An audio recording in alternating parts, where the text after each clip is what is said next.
Steve Jobs didn't invent the iPhone, but he did make it happen. It is said that a farmer doesn't make his crops grow. He cultivates the soil to enable crops to grow. The genius with 1,000 helpers.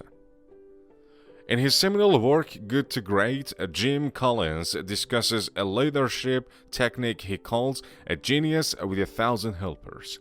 As the name suggests, this type of leader is excellent at their job, but dictates every move of the company.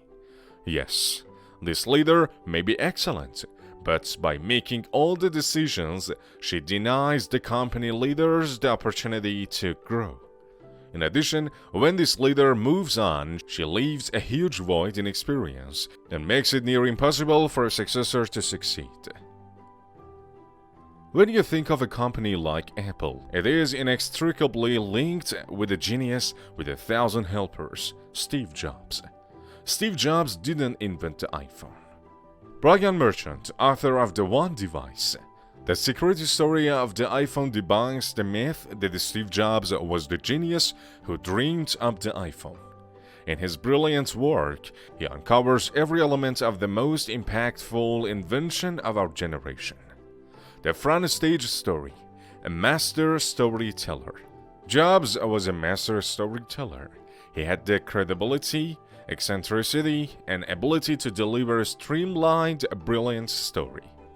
He had audiences in the palm of his hand. He had the press queuing up to talk to him. He fronted the company, and this added to the story that he was the genius within Apple. He ensured the message behind every product focused on benefits and not features. Take the iPod for example, not 1 gigabyte of memory, but 1,000 songs in your pocket. 1 gigabyte means very little to the layman. 1,000 songs in your pocket cannot be mistaken. He ensured this was the story told at every opportunity. He ensured the headlines wrote themselves. Brian Merchant tells us that he infamously told celebrated journalist Walt Mossberg that he had this idea of a gesture-controlled phone and then asked his engineer to make it. As Merchant uncovers through a series of on- and off-the-record interviews, this was not true. The real story is just that, real. It is human. It is messy. It makes sense. The backstage story. There is nothing in a caterpillar that tells you it is going to be a butterfly. Buckminster Fuller. My kids are sometimes reluctant to try something new because they are afraid they won't succeed. I remind them how we all learned to walk. We fell again, and we kept falling until we walked. Innovation is the same thing. It has to begin somewhere. The iPhone started in a similar vein. While Merchant recounts the story in detail and credits the true innovators behind the iPhone, this article is more about the principle which made it happen. Importantly, we should recognize the real genius of Jobs also. Through the book, we learned that a group of like-minded individuals had some interest in doing much more than simply working on the Macs. This team gained access to an abandoned 1990s users testing lab. In this lab, they hacked together a plethora of existing technologies and made an ugly straw man of a multi-touch device. It is important to recognize Wayne Westerman, an engineering PhD, who developed multi-touch in a product called Fingerworks to overcome his difficulty in typing because of repetitive strain syndrome. This team happened upon this device and built on it. Apple acquired Fingerworks and Westerman along with it. Once they had something to show, they brought it to Scott Forstall and Johnny Ive, senior executives and people who had Jobs' ear. We are told Jobs was initially apathetic about the work until it was developed further. However, once he realized its potential, he did everything to bring it to life. Yes, he owned it by controlling the front stage story. Even though he more than inferred that he came up with it, this all added to the story. The public, press, and shareholders lapped it up. Farmer jobs. As I opened this week's Thursday Thought, it is said that a farmer doesn't make his crops grow. He cultivates the soil to enable crops to grow. Once Jobs grasped the talent and the potential in this team of mavericks, he backed them 100%. This is a key element to any leadership role. When you do release the talent, you set it free.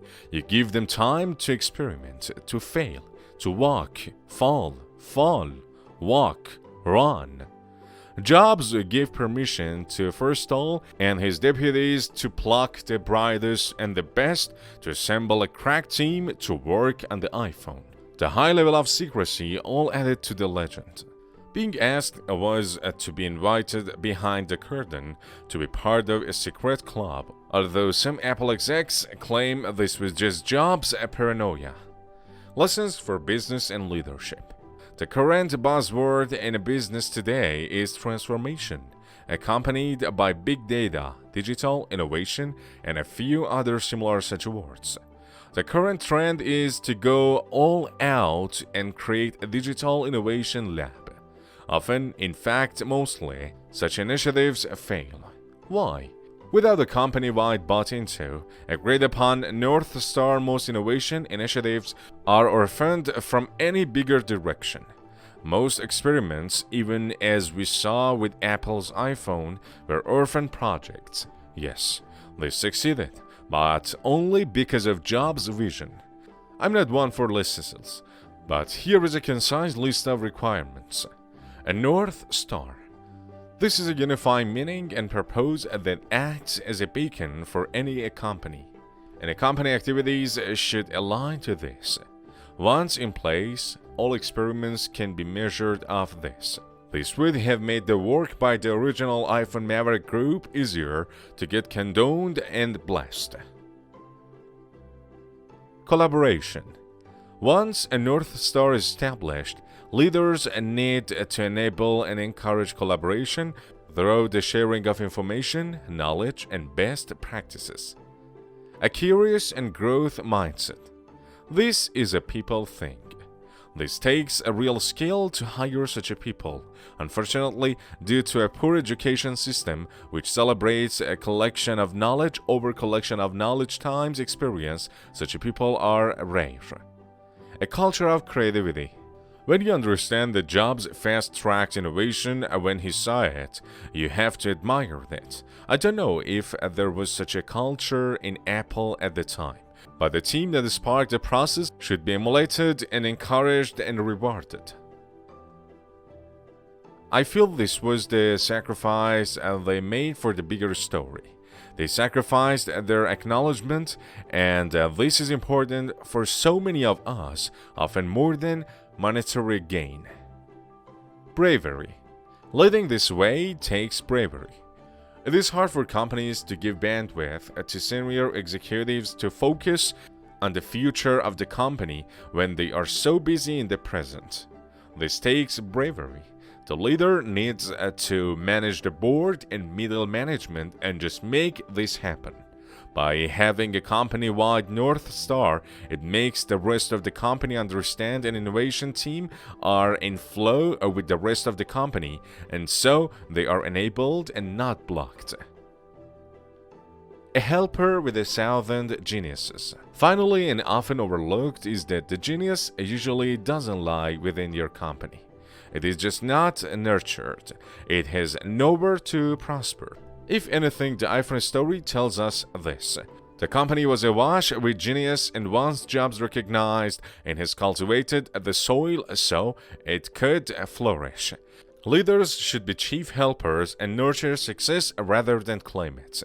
So I conclude, Jobs may not have shown genius in investing the iPhone, but he sure showed genius in bringing it to life. Please hit a like so others may see this. Cadawave works with organizations to create meaningful and resonant North Stars. We make sense of an often uncertain future.